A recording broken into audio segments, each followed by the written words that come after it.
കൊച്ചിയിൽ 4 വാഹനങ്ങളുടെ ചില്ലുകൾ അടിച്ചു തകർത്തു.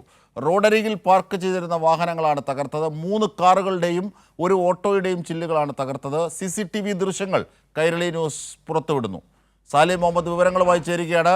സാലി, ആരാണ് അക്രമി? എന്താണ് ഇതിൻ്റെ വിവരങ്ങൾ?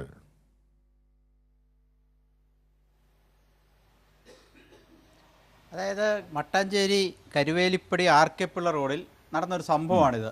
റോഡരികിൽ പാർക്ക് ചെയ്തിരുന്ന 4 വാഹനങ്ങളുടെ ചില്ല് ഒരാൾ എറിഞ്ഞു തകർക്കുകയാണ്. പക്ഷേ ഇത് ആളെ ഇതുവരെ തിരിച്ചറിഞ്ഞിട്ടില്ല എന്നുള്ളതാണ് പ്രശ്നം. പോലീസ് അന്വേഷണം ആരംഭിച്ചിട്ട് അല്പസമയത്തിന് തന്നെ ആളെ കിട്ടും എന്നുള്ളതാണ് മനസ്സിലാക്കുന്നത്. നമുക്ക് ദൃശ്യങ്ങളിൽ കാണാം, ഏതോ ജാതി ഭ്രാന്ത് പിടിച്ചതായി വഴിയിൽ കിടക്കുന്ന പാർക്ക് ചെയ്തിരിക്കുന്ന വാഹനങ്ങളുടെ ചില്ല് ഒരു കല്ല് ഉപയോഗിച്ച് ഒരു വണ്ടിയുടെ ഗ്ലാസ് തകർക്കുന്നു. ആ കല്ല് തന്നെ എടുത്തുകൊണ്ട് പോയി തൊട്ടപ്പുറയിലുള്ള മറ്റൊരു വാഹനത്തിൻ്റെ ചില്ല് തകർക്കുന്നു. അങ്ങനെ ഒന്നൊന്നായി തകർക്കുകയാണ്. 3 കാറുകളും ഒരു ഓട്ടോറിക്ഷയും വഴി സൈഡിൽ പാർക്ക് ചെയ്തത്. പുലർച്ചെ ആയിരുന്നുകൊണ്ട് തന്നെ അത് പാർക്ക് ചെയ്തിട്ട് വീടുകളിലേക്ക് ആളുകൾ പോയതാണ്. പക്ഷേ സംഭവം എന്തുകൊണ്ട് ഇതിങ്ങനെ ചെയ്തു എന്നത് വ്യക്തമല്ല. ഈ വാഹന ഉടമകളുമായിട്ട് ഇയാൾക്ക് എന്തെങ്കിലും തർക്കമുണ്ടോ അതോ മയക്കുമരുന്നാണോ?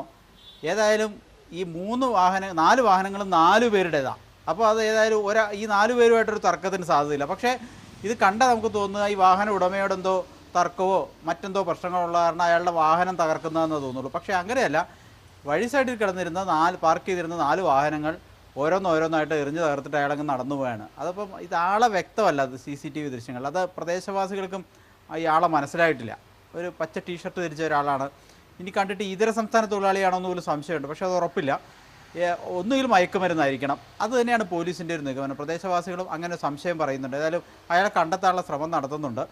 അയാളെ കണ്ടെത്തിയാലുടൻ പിടികൂടും എന്ന് തന്നെയാണ് പോലീസ് അറിയിച്ചിരിക്കുന്നത്. ഏതായാലും ഒരു കാരണവുമില്ലാതെ വാഹനങ്ങളുടെ ചില്ലുകൾ എറിഞ്ഞു തകർത്തു എന്നുള്ളതാണ് പ്രശ്നം.